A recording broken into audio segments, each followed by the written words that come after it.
I think part of being a good partner is pushing your partner to be a good partner. This is a process by which intimate relationships push us to become better people. You know, we don't grow and change and become better people by sitting by ourselves on some island somewhere. You know, like it's that process of wrestling things out with our partner that pushes us, hopefully, to bring more of the best of who we are.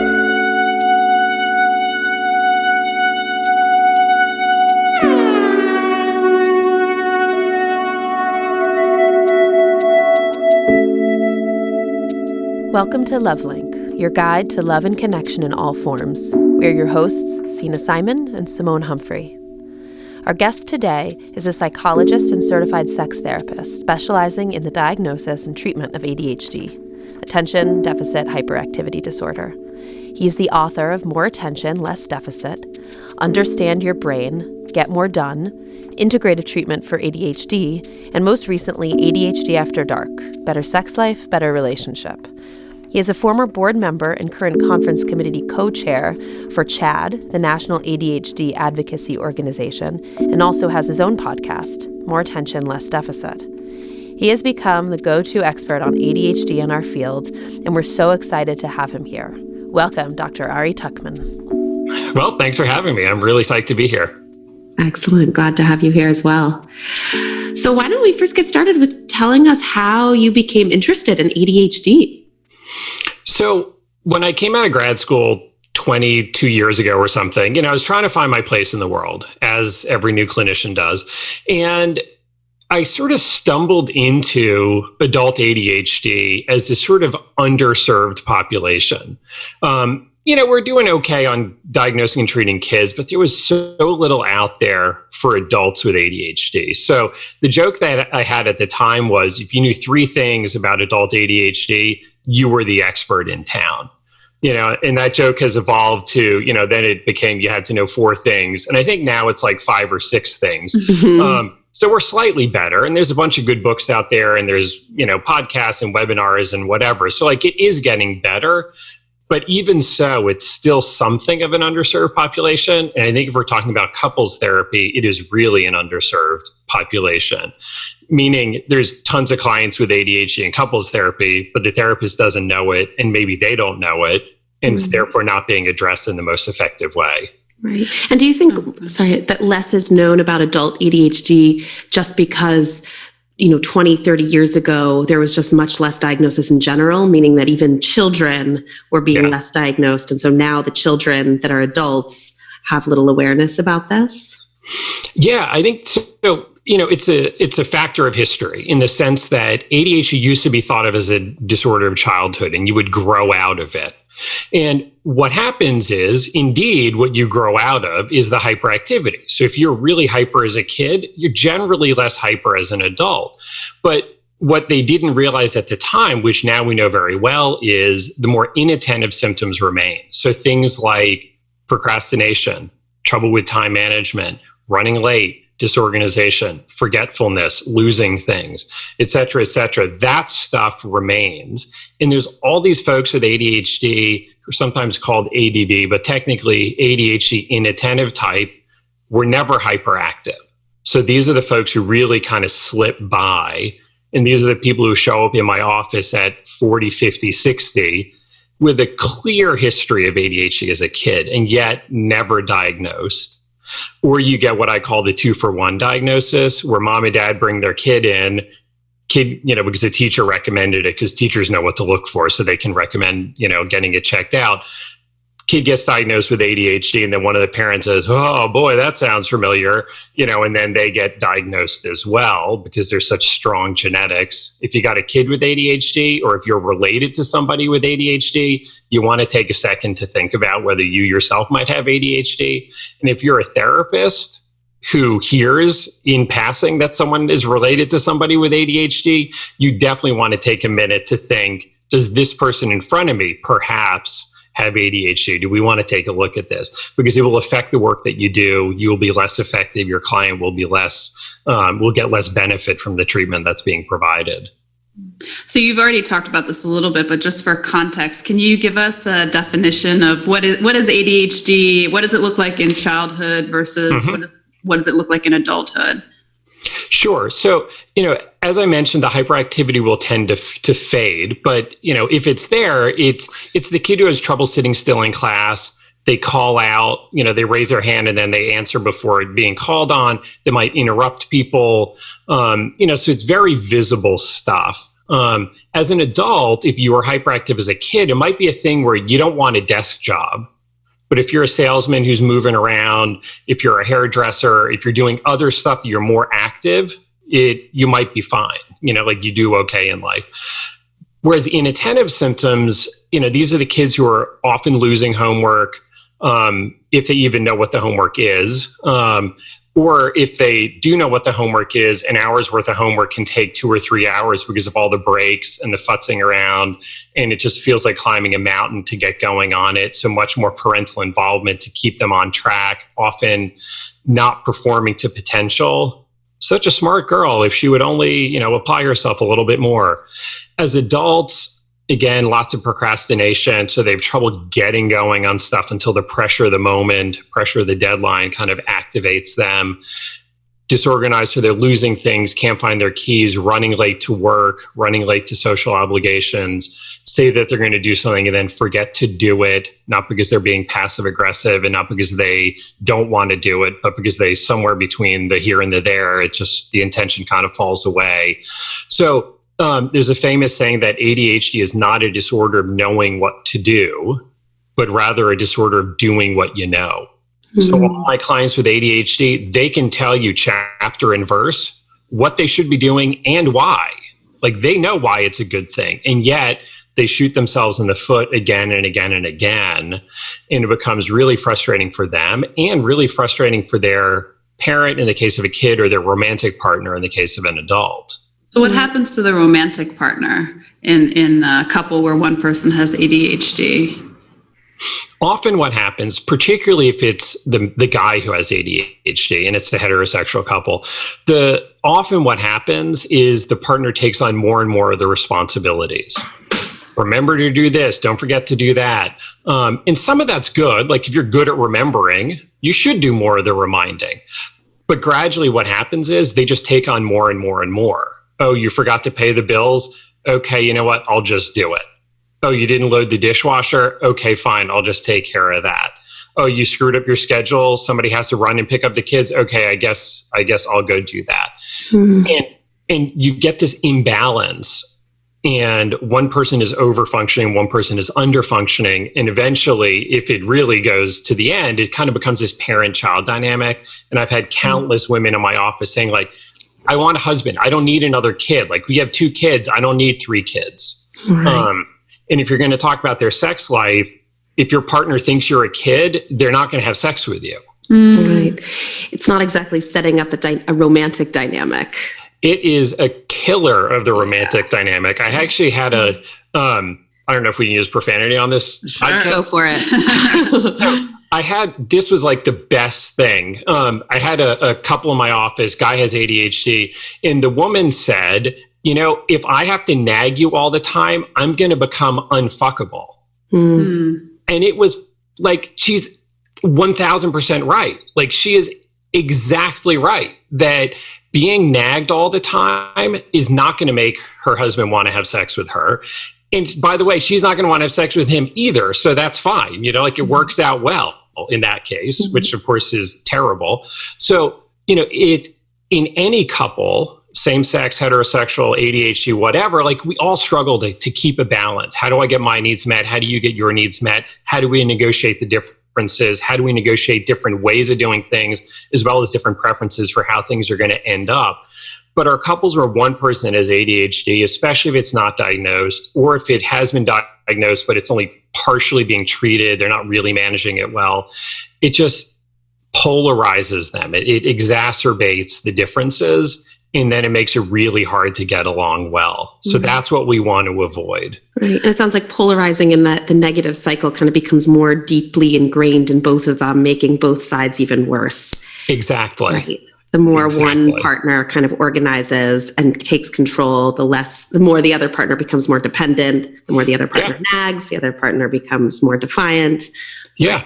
Or just avoidant, and it becomes this thing where the irony in couples, like you guys know this, we all know this, is that there is a logic to it. Like they're not crazy in what they do. They're just not responding in the best ways. So, we can start with either partner, but start with a partner with ADHD. They're not following through with the things that they said they would do, the stuff that they themselves agree to. They're not being passive aggressive or lying or whatever.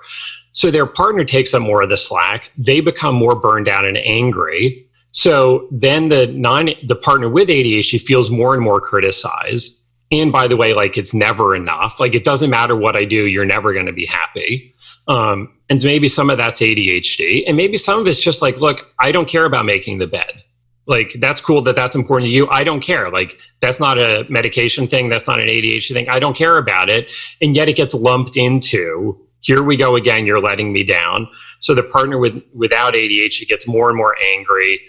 And you understand why they're angry. But the partner with ADHD is always being harped on, they retreat. And you understand why they do that. So, but the more they retreat, the more the non-ADHD partner gets angry about, like, here we go again, even more I have to, and it just like, it becomes this like death spiral. And it seems like both in the relationship and also sexually, that the lack of attunement that a person with ADHD might come into the relationship with can have a huge impact. Absolutely. That they've had their own struggles.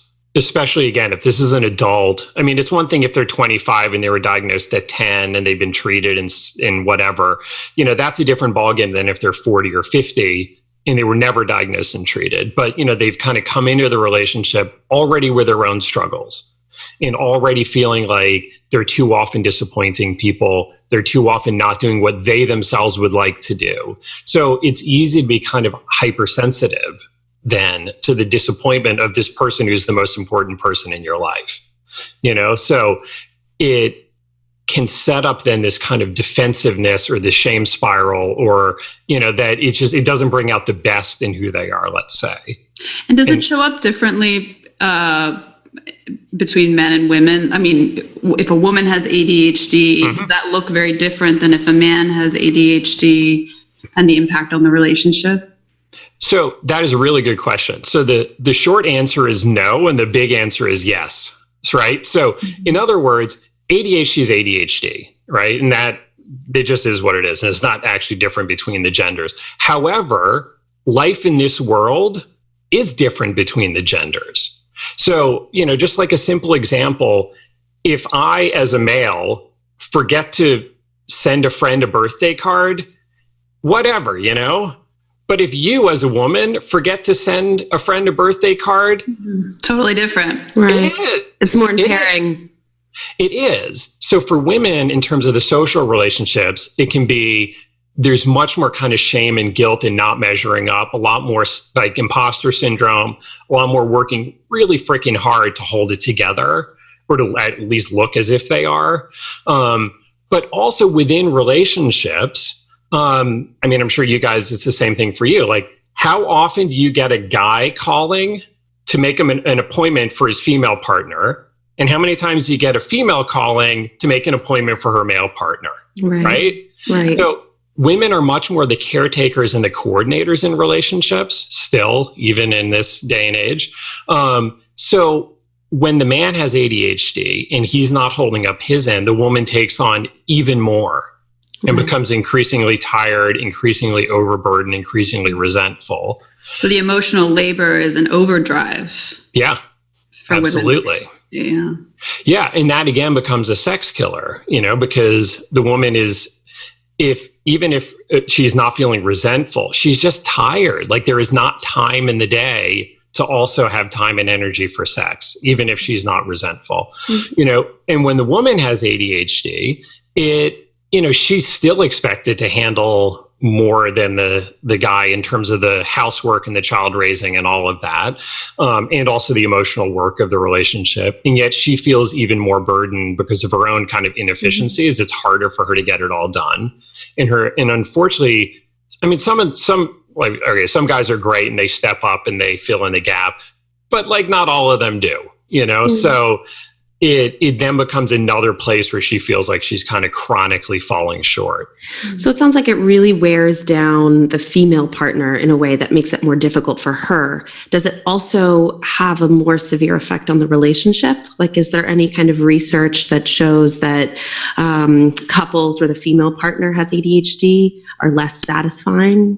So I actually did some research on this. So I had this book I wrote, ADHD After Dark, Better Sex Life, Better Relationship. But in order to write the book, I thought I wanted to see what the research was. And of course, there's no research on this because generally in sex, you can assume there isn't any research. So I did the research. I put out a survey. I had 72 questions. When you put in the sub-questions, I got more than 3,000 people to fill it out, which I think is really a testament to the fact that people are interested in this topic. Absolutely. Didn't pay them, whatever, purely their own self-interest. And what I found was that, interestingly, when the woman has ADHD in a heterosexual couple, they actually do a little bit better than when the man does. So the overall relationship satisfaction is a little bit higher. And the sexual satisfaction is also a little bit higher. They also have sex 25% more often than when the man has ADHD. And I think some of this comes back to that sort of parent-child dynamic that, sort of polarizing that happens where the woman feels more and more burdened and stressed out and overwhelmed. But some of it also, and this is a whole separate finding, is that the folks with ADHD actually rated themselves higher in terms of sexual eagerness. Like I kind of clustered when I looked at the 12 questions in the survey that had anything to do with sexual eagerness, meaning desired sexual frequency, masturbation frequency, porn use frequency, kinkiness, etc. So out of 12 questions, those with ADHD rated themselves higher than the non-ADHD people on 10 of them. Wow. In general, for men and women. For men and women. And in this case, comparing men with ADHD versus men without, and women with ADHD versus women without. So I'm not comparing across genders because that destroys your data. Who knows what you're measuring at that point. And so it becomes a situation where, at least in terms of sexual interest, the women with ADHD are a little bit closer to the guys without ADHD. Right. And that can be very protective in a relationship to have the intimacy still alive and well, even when there's some dysfunction in the relationship. Absolutely.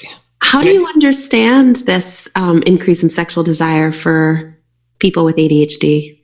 So let me jump back to the first question. So it is protective. It absolutely is. Because if you and your partner are mad at each other, but you're feeling kind of horny anyway, and you say, all right, you know what, let's have sex or do whatever. And then you feel better about each other, you're in a better position to deal with whatever it was that pissed you off earlier. So I think that there's very much a momentum effect in relationships. And if you can get over that problem and deal with it and then be good on the other side, that carries forward to the next situation. As opposed to when there's too big a desire discrepancy and one partner is really not feeling it, it becomes that death spiral. So instead of the sex being the good thing that brings them together, it becomes a bad thing that pushes them apart, or yet another bad thing that pushes them apart. So back to the question, why do folks with ADHD have a higher sexual eagerness? I think that, so the theory that I have on this is that generally speaking, folks with ADHD are more influenced by the world around them. So if you think about distractibility, just as a simple example, someone who doesn't have ADHD can, let's say, look at their cell phone when they got a text, say, oh, okay, well, anyway, here's what I'm doing. Ignore the text, I'll deal with it later. So that person is less influenced by the world around them in that moment, that they can pause, evaluate the new stimulus, and then rule it out and say, nah, not my thing right now. By contrast, a person with ADHD, and I have a million examples of clients, telling stories like this, they're working on something important. A text comes in, which is definitely not more important. And yet they see the text, they go, oh, and then now they're texting, and they're pulled off by this text. So that's sort of ADHD overall. But I think that when it comes to sexuality or sexual stimuli, whether it's sexual stimuli in the world around us or sexual stimuli within our own head, some of us are more influenced by that. Some of us have a harder time kind of putting on the brakes and saying, you know what, not right now. This isn't the time or place. Whereas I think that those with ADHD will feel that sexual interest, desire, energy, whatever, more so. And again, this is neither good nor bad. It depends on the context. Right. Did you find anything in your research about when both partners have ADHD?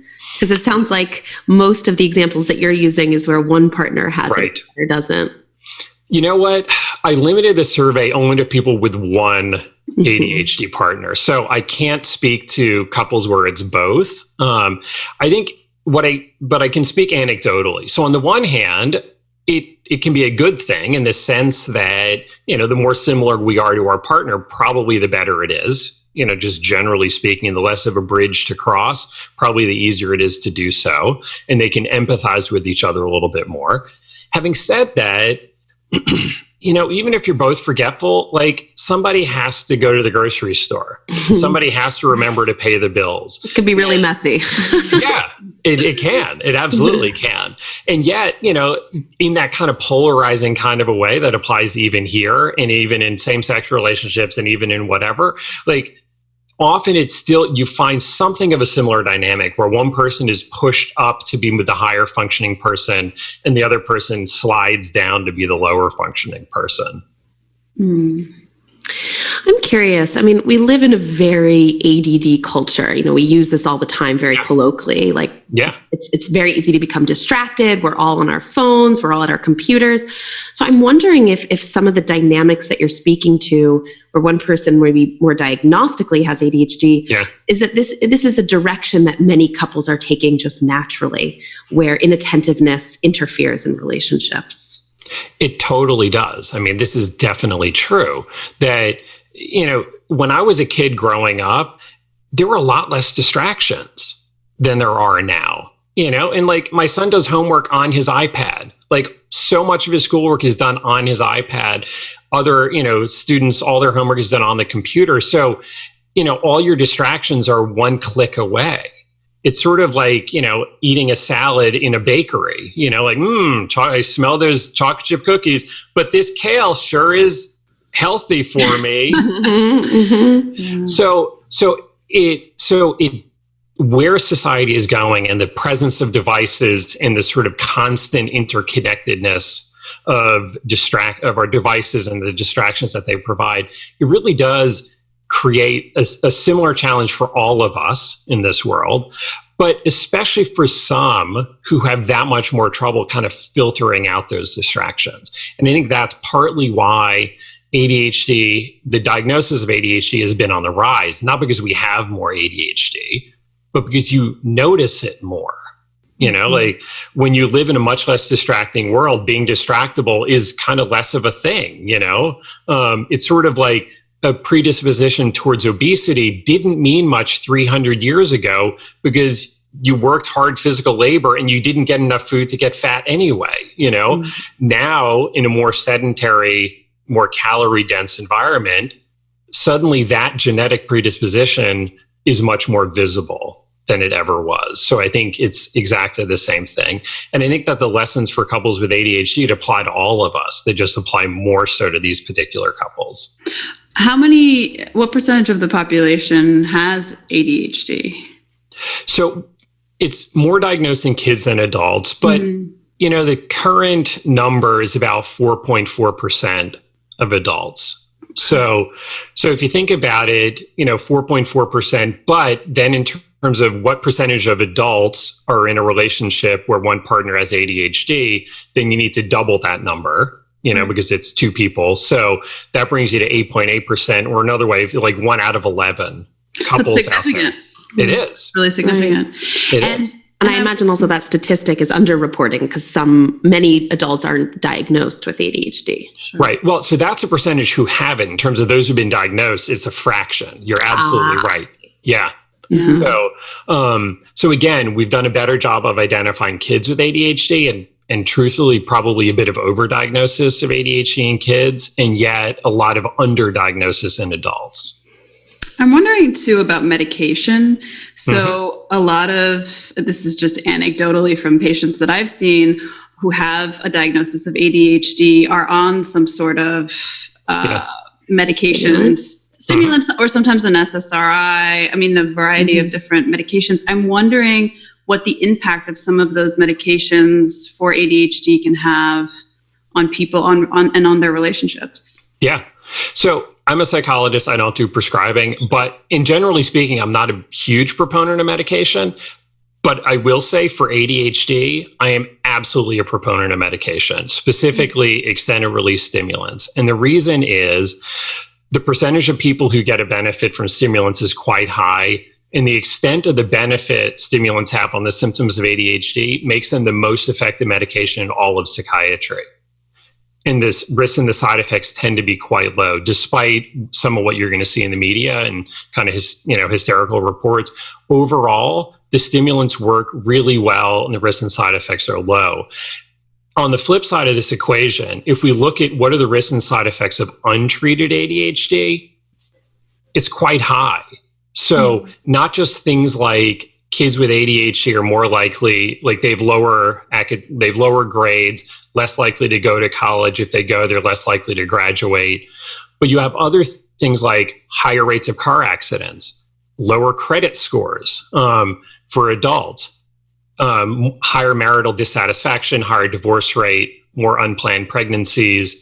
There's even new data out there talking about how untreated, particularly if it's untreated, ADHD results in significant decreases in estimated life expectancy. So folks with ADHD, higher substance abuse rates, higher diabetes, higher obesity, more accidents, which shaves years off of their life.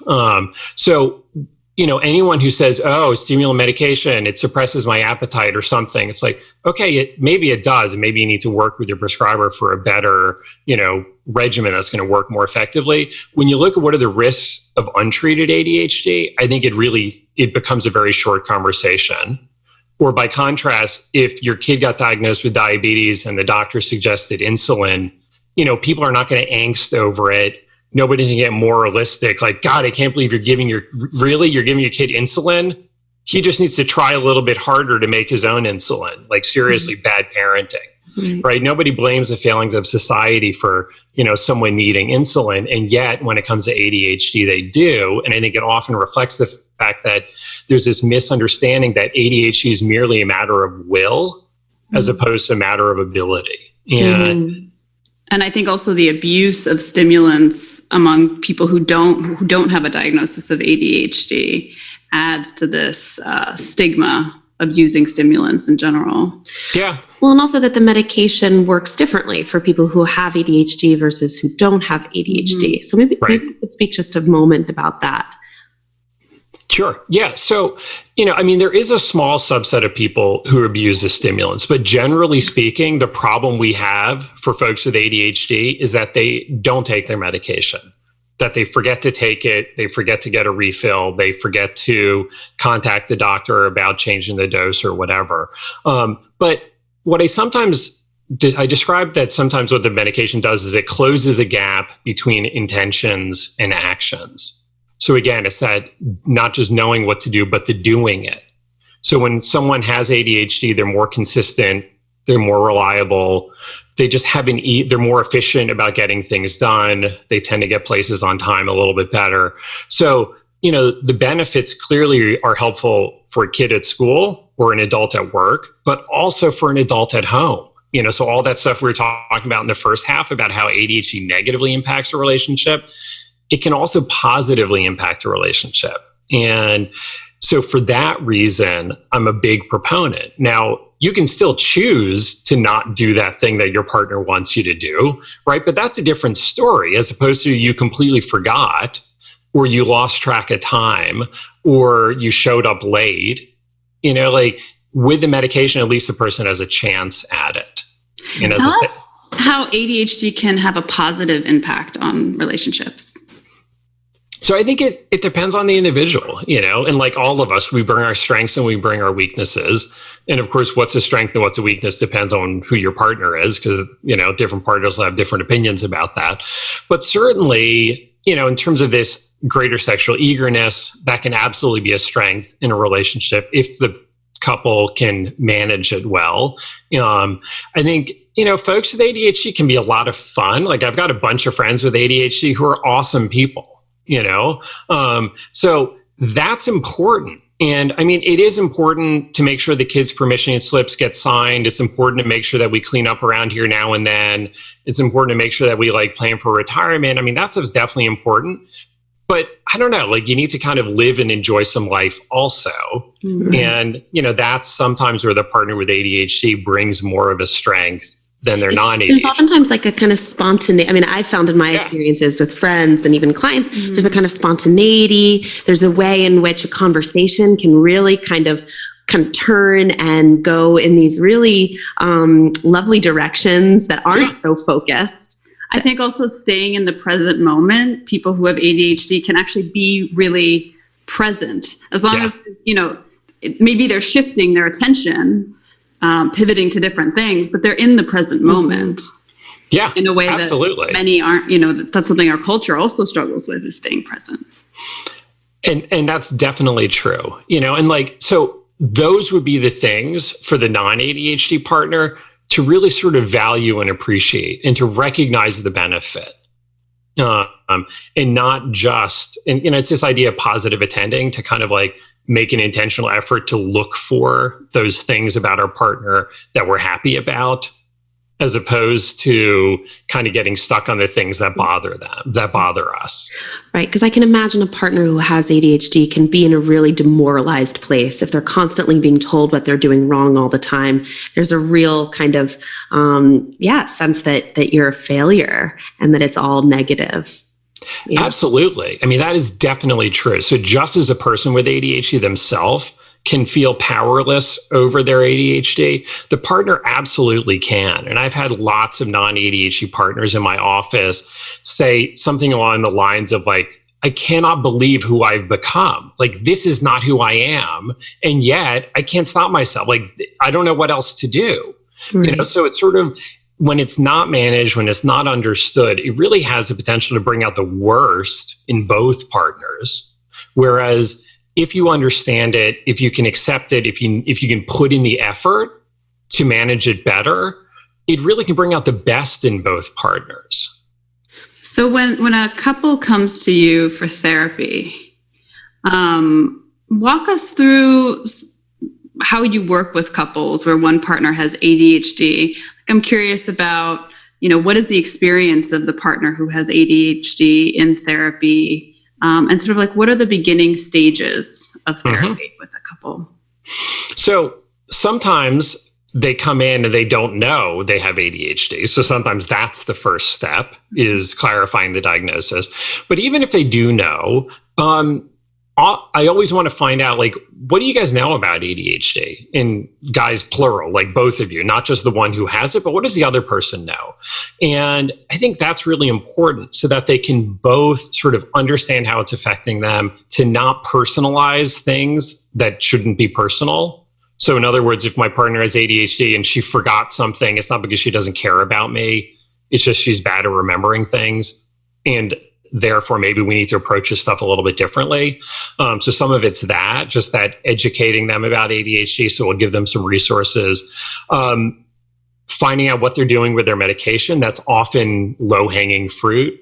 It's a thing that, with some recommendations of wait a second, you've been on this dose for a year and it's only sort of helping. Yeah, I'm sort of hoping for more than sort of helping. So go back to your doctor, talk to them about increasing the dose. Or are you getting these side effects so you don't like to take it? Okay, again, go back to your doctor, talk to them about a different medication. Maybe that'll work differently. Or if they take an extended release in the morning, that benefits them at work, but then mostly wears off by the time they get home at night. So their partner gets none of the benefit of medication. Maybe adding a short-acting stimulant at the end of the day to help them at home. Maybe also take it on the weekend. So again, their partner gets some of the benefit. So that's an easy, quick fix. And then it's all the rest of the therapy work. You know, how do we balance this out? How do you get both of your needs met here? Are there any common misconceptions about ADHD that you hear from people when they're telling you about what they already know? I think the biggest one is that ADHD is really just about willpower. Like if you really tried, blah, blah, blah. And often this then, and I sort of referenced this before, but this sets up this idea of I shouldn't really need the medication, or you shouldn't really need it, or I'll just take it for a few months and learn some habits, and then I won't need the medication anymore, which is kind of like saying I'll just wear glasses for a few months until I figure out where all the streets and signs and everything are in town. And then once I know that, I don't need to wear my glasses while I drive anymore, you know, which is kind of a crazy idea. So I think it's that. And so some of it is that. I think some of it also is that the other part of this is not just the partner with ADHD working on being more consistent and reliable and managing their ADHD symptoms better, but it's also the non-ADHD partner recognizing that, you know what, maybe I need to let go a few things. Maybe I need to be a little bit more flexible, because it's easy to fall into this kind of moralistic trap of, you know, the non-ADHD partner is the one doing the right things. You know, this is the right way to do it. And the partner with ADHD is always falling short, in quotes, always falling short. So it's easy to then, for the non-ADHD partner to feel like, well, you need to do it my way. So like I was talking to a guy with ADHD yesterday, and for his wife, leaving those last couple dishes in the sink is like a mortal sin, you know? And yet there's nothing objectively right or wrong about leaving a couple dishes in the sink. Now she can have a preference about it. She can have an opinion, but that doesn't make her right. And it doesn't make him wrong, right? So it's often that of kind of getting them off of this black and white, right and wrong, and more about, is this important to you? Like, how important is it to you that there not be dishes in the sink? And if, you know, he put most of the dishes in, but a few got left, I don't know. Is it important to fight the rest of that battle? Or do you feel good about what you won, so to speak? Most of it got in the dishwasher, whatever. I'll throw the last few in, good enough. As any couple needs to sort of figure out, what do I push and what do I let go? I think you also spoke to something really important, and something that I've seen in my office quite a bit is when one partner who struggles with ADHD and is really inattentive and has a hard time paying attention to their partner, that partner really takes it personally, that they feel like, if you're not paying attention to me, it means you don't love me. It means I'm not interesting enough. I'm not saying enough for you. Yes. And then that causes the person to kind of withdraw, or maybe become more critical, or feel really wounded from it. When in fact, the ADHD partner is really actually making an effort, and it has nothing to do with their partner. And I think that's a huge misconception. And just even being able to say that and name that can be huge. Right. And you nailed it. Like, it's exactly that. It's that the partner with ADHD doesn't pay good attention to their partner. So then the non-ADHD partner so there's basically two bad explanations for that. One is the partner with ADHD is just kind of a selfish jerk and, isn't capable of paying attention.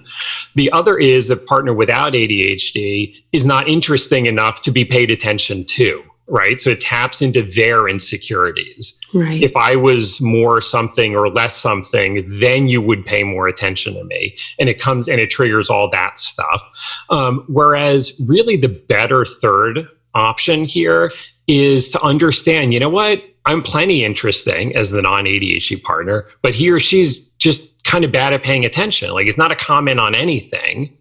It just is what it is, Now, given that knowledge, how do we address it? Do we have conversations while the TV is on? Well, probably not if you want to be paid attention to. Like that's an easy recommendation to make. Why set yourself up for failure there? And for the non-ADHD partner to be kind of direct about what they want. Like, hey, you know what? I really I need at least a few minutes from you every night without the kids, without the TV, without the cell phone. Like, I just need a few minutes for the two of us to talk and connect. I need to tell you what we've got coming up. We need to put stuff on the calendar, whatever. Like, to just be blunt and direct about it. Not sort of angry, not shrill, not okay, I'm going to see if he does it. He did yet again, didn't do it, not setting up for failure, which is setting up their own disappointment. So to be direct, and for the partner with ADHD also to be direct and to say, look, here is what I need from you. If you want to have that meeting, do not wait for me to come to you, because I probably won't. I'll forget. So come to me, ask nicely, and then I'll respond nicely. Or for the partner with ADHD to say, you know what, I understand that every night you want to go through the calendar or something, but like, seriously, I'm not going to do that. Like that is not a thing I'm going to do. Or like, basically don't make false promises. Don't make promises you can't keep. So, so it comes out of kind of a differentiation model. A lot of what I do, meaning for both partners, be honest about who they are, direct about what they need, and able to tolerate what their partner needs, and to then negotiate fairly the differences. Right. And it seems like once the partner who doesn't have ADHD can take things less personally, actually, and also the partner who has ADHD can take things less personally, that they can both begin to communicate more directly with each other and get their needs met. Do you have any experience with ADHD in your life? So I don't, not directly, although there's a few family members on both sides that we could probably bet a few bucks on. But I just sort of, I fell into the specialty a bit randomly, but it just became a good fit. Like I really like my clients with ADHD. And it's a lot of fun to work with them. It's a lot of fun to work with their partners. And I think that there's a lot of good work to be done here. There's a lot of benefit to be had from a little bit of the right work and a little bit of the right medication. What is it that you like about working with people who have ADHD? I think it's like you said, they're just more fun, like they're more interesting. There's a spontaneity, there's an energy there that I really just sort of love. Mm-hmm. Yeah. I'm curious too about, because there's such a spectrum, people that sort of barely meet the criteria or just make the cusp. For our listeners out there, like how would you recommend really distinguishing between clinical ADHD versus kind of significant inattentiveness? Because I think it really does impair all of us to a certain extent. When should a person get tested, or when should a person really consider getting treatment for it? Yeah, so I think that's a good question.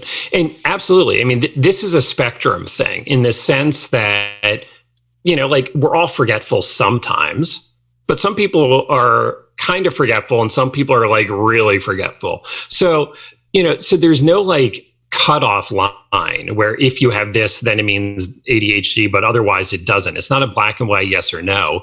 So I think it's a matter of degree. And I think it becomes a question of, really comes down to the question, is this impairing? Is it impairing you in your life?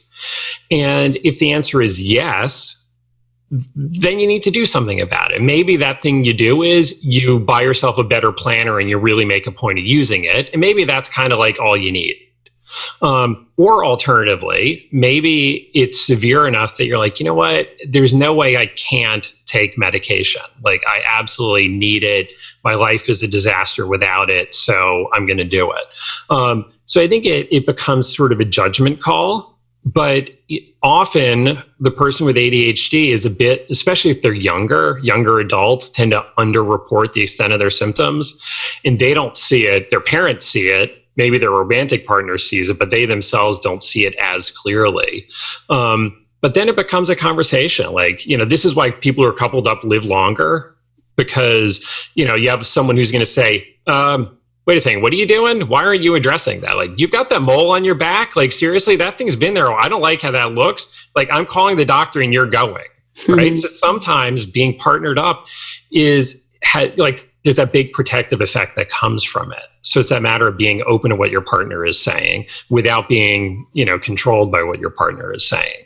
Right. So we've talked a lot about the distractibility, the inattentiveness component. Mm-hmm. I'm curious if hyperactivity, how that plays a role in adulthood. Usually it's more kind of a subjective sense of restlessness. So these are more the folks where if you said, hey, how do you feel about a desk job? They would rather do anything else. But it's really more the impulsivity that remains a problem. So, like the big example, the big common thing is they spend too much money. Not in a bipolar manic episode, like huge spending in the course of a few weeks, but it's more that dribble. They spend a little too much here, they spend a little bit too much there, and it adds up. And then at the end of the month, they don't have what they need.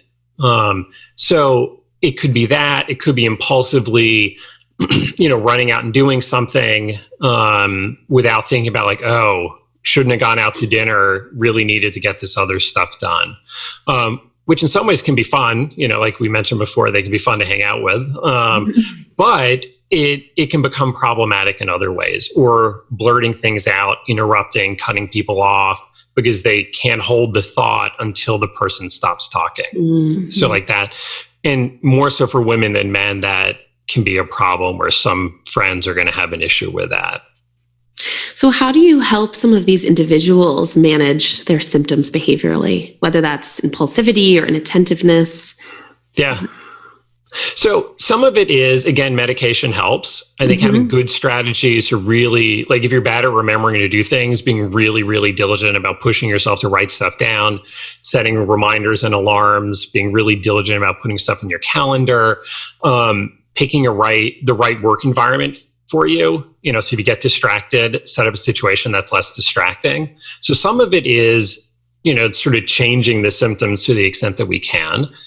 But some of it's also kind of accepting that, some of this will always remain. And also accepting for the partner, some of this will always remain. Like if you're looking for your ADHD partner to be 100% reliable, like the way you like to think you are, that day will never, ever come. Like if you're hanging your happiness on your partner always being on time, forget it. Like you're not going to be happy. So it becomes sort of a, work it from both sides thing of like, on the one hand, your partner really needs to work on being more on time. They need to work on letting you know like, oh crap, I got caught up, I'm going to be late, as opposed to lying about being late and then showing, the facts prove that they're late. But then for the non-ADHD partner to be perhaps a bit more accepting, a bit less reactive to it. Because of course you can't expect your partner to be honest with you if you blow up at them when they tell you the truth. Like those two things don't go together. So, being a bit less reactive, being a bit more kind of forethoughtful on their part. So like, we're going to meet at the restaurant after work. I'm not going to leave for the restaurant until I know you are actually walking out the door of your work. Right. And that you're actually telling me the truth that you're walking out the door. Right. Because I've heard that one before. Oh, yep, I'm leaving. But they get stuck at their desk. I'm just going to finish this email. I'll be at 1 minute and then I'm out of here. And then another email and then another. And then by the time they realize that it's too late.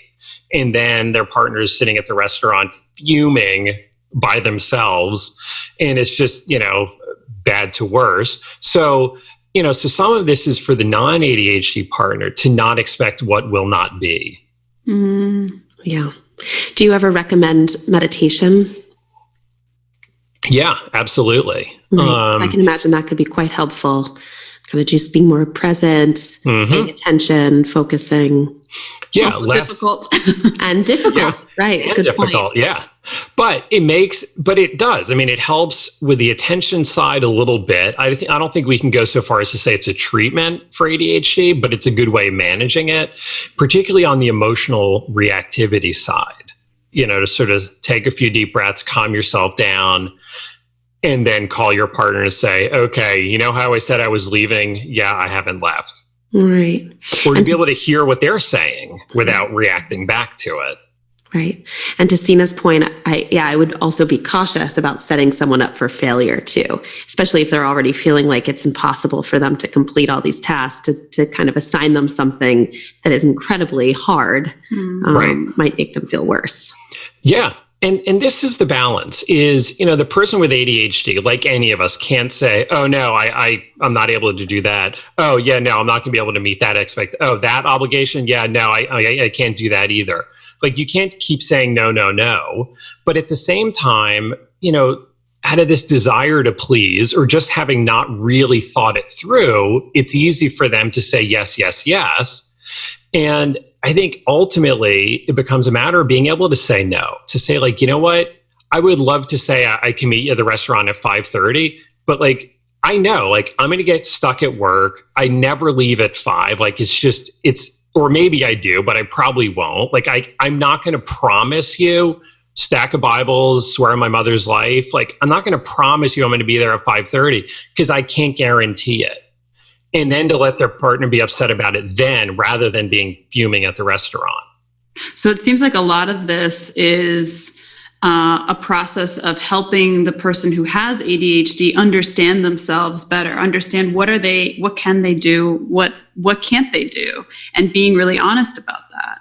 Yeah. And then for the person who doesn't have ADHD to not take it as personally, be more accepting, right? And there's likely some disappointment. I mean, I could, if my partner had ADHD and also I was being told some of these patterns aren't going to change, right? Right. There's some disappointment that can be there, and some grief and loss that maybe comes up. Well, absolutely. But like, here's the thing. My wife and I, neither of us has ADHD, but we disappoint each other a lot anyway, you know? Sure, Unavoidable. Unavoidable. Yeah. Like, she's not the perfect, amazing partner in every single way that I wish for, but neither am I. So like, this is not unique to folks with ADHD. This is true for all of us. And, to refuse to accept your partner for who they are is a setup for disappointment. So the non-ADHD partner who can't accept the fact that, your partner is sometimes going to run late, is then she or he is forcing their partner with ADHD to lie to them. Right. In a way that is never like, okay, great. They agree they'd be on time here on Tuesday, but, on Friday, they're going to be late. It's not like a victimless crime. You are setting yourself up for disappointment. So it's that hard choice of, do you keep fighting for this thing that may or may not work out? Probably not. Or do you accept, there's a lot else about my partner that's awesome, but being on time ain't one of them. Like, if that's who I need as a partner, I'm with the wrong person. Right. So do I let this lateness or whatever be the thing that destroys what is good between us?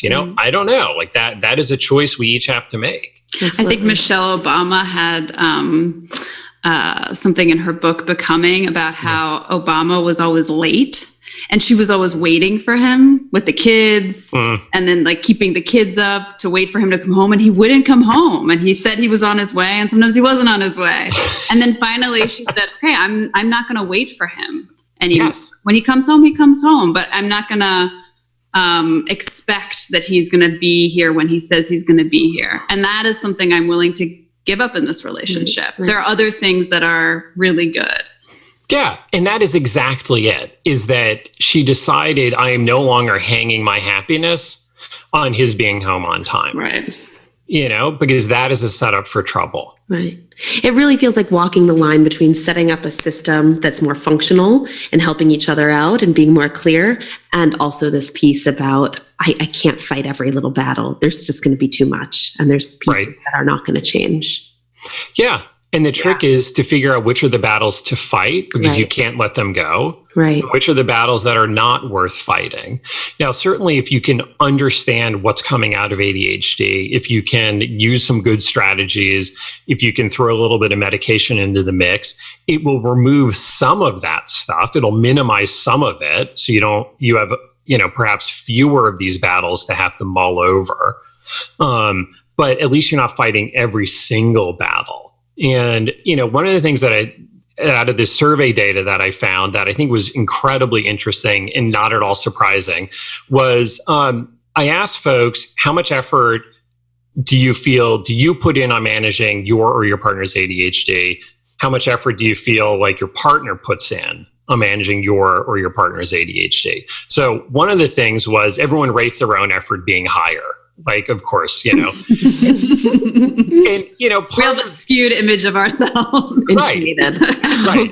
Now, in fairness, part of it is like, I know everything I do, but I don't see everything my wife does. So like, I can't give her credit for what I don't know about, so some of it is just information imbalance, not just that we're all self-centered and, think highly of ourselves. But more importantly, what came out was those who felt that their partner worked the hardest on managing ADHD had sex 2/3 more often than those who felt their partner put in the least effort. So in other words, 92 times a year versus 55 times a year. Wow, that's a big difference. That is a big difference. That is a difference you will feel. Now, obviously, it's not just about managing ADHD, but I think it's about feeling like your partner is a good team player. They are doing their part.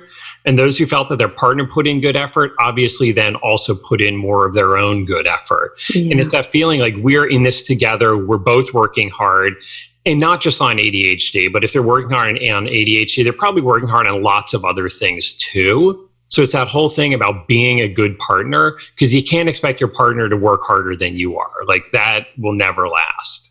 And I imagine those results apply to couples across the board. Yeah. Putting in the effort, feeling cared for, feeling like you're not in it alone. Yeah, definitely. And sometimes what that means is, here's this thing you want me to do or that's important to you, and I'll just do it. Like, that's fine. Like, I don't get it, or I think it's kind of stupid or a waste of time, but that's okay. Like, I'm going to put in the effort because I know it's important to you. And if it's important to you, then it's important to me. So I'll do it. So we don't have to agree with or even understand everything our partner wants, but we can still be a good partner back and put in the effort to do it. If you have one piece of advice you would give to couples where one or both partners have ADHD, what would it be? I think I'm going to come back to where we just left, which is put in the effort to be a good partner. And then related to that, I think I'm going to sneak this in as being still the same answer instead of two. I think part of being a good partner is pushing your partner to be a good partner. Like, this is a process by which intimate relationships push us to become better people. And, we don't grow and change and become better people by sitting by ourselves on some island somewhere. Like, it's that process of wrestling things out with our partner that pushes us, hopefully, to bring more of the best of who we are. And if your relationship is important, if your sex life is important, you got to start bringing more of the best of who you are. Because if you give into the worst, your relationship is going to go down and your sex life is going to go down too. Yeah. And that's good advice for everybody. It is. It is. So your book has a lot of the results that you found from this survey data. Is that right? Right. What else will people learn from your book? And what is it called? Yeah. So the book is called ADHD After Dark: Better Sex Life, Better Relationship. And the title, ADHD After Dark, I mean, beyond this sort of obvious sort of like implication, the sort of suggestion of like, dirty things that happen at night. It's also kind of the idea of kind of living in darkness without a diagnosis of ADHD, without understanding, oh, this is why these things keep happening to me or us. So it's kind of like coming into the light and, seeing things more clearly. So some of it is about, the survey data and what are the great lessons learned from it, and the couples who are really doing well, why are they doing well? What are they doing that we can all aspire to? There's a lot in there about relationships, particularly when one partner has ADHD, and how to negotiate out a good sex life that feels good for both of you, deal with the relationship issues that come up, because they always do, as well as other stuff related to sexuality in terms of, things like performance or pleasure difficulties, so like erectile disorder or painful intercourse. I have a chapter on masturbation. I have a chapter on porn and how do you fit that within the relationship. So there's a lot of stuff in there, but our listeners who have ADHD will be happy to hear you do not need to read every page. You don't have to start on page 1 and get through to the end. So you can totally jump around and just read ADHD friendly. It is. I know my audience. And how can people get in touch with you if they're interested in treatment or have questions? Sure. So I've got 2 websites. AdultADHDbook.com is the one that I have about my books and my podcast. But otherwise, my email address is ari@tuckmanpsych.com. untitled.com. I'm easy to find online. Google is good to me. So you can easily find me. Great. Thank you so much. Yeah, This thank has you. been great. Well, this was awesome. I'm really glad that we got a chance to do this, and I appreciate you, helping get the word out on this. Absolutely.